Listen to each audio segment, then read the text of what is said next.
نبی مکرم صلی اللہ علیہ وآلہ وسلم نے ارشاد فرمایا، طلب العلم فریضۃ علی کل مسلم، علم کی جستجو کرنا، علم کی طلب کرنا ہر مسلمان پر فرض ہے۔ ہر بندہ چاہتا ہے کہ وہ ذی شعور ہو اور اس کے پاس علم کی دولت آئے۔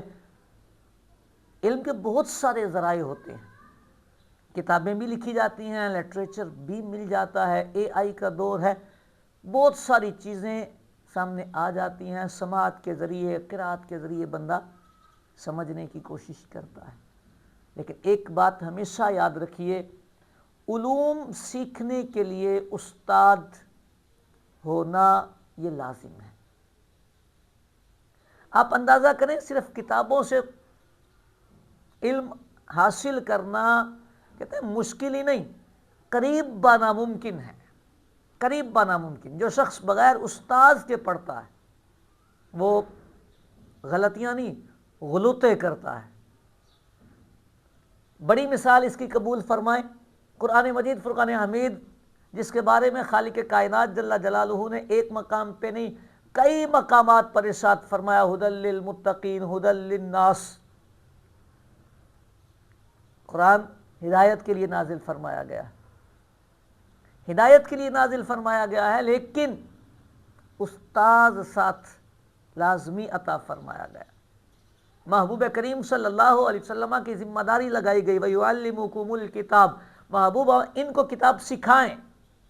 قرآن ہدایت ہے، لیکن بغیر معلم کے اس کا بھی سمجھ میں آنا ناممکن ہے، مشکل ترین صورت ہے۔ اس لیے قرآن مجید فرقان حمید سیکھنے کے لیے صحابہ اکرام علیہم الرضوان نے گھر بار چھوڑ کر صفا کا چبوترا اختیار فرمایا۔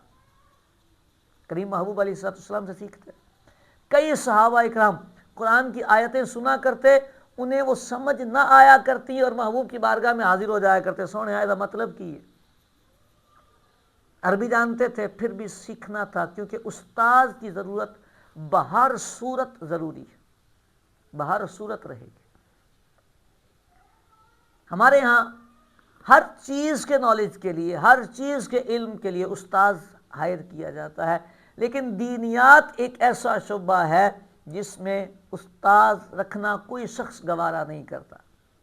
اور پتہ ہے، جو لوگ بغیر استاذ کے دینیات کے سمندر میں غوطہ لگاتے ہیں وہ ڈوب جاتے ہیں، غرق ہو جاتے ہیں۔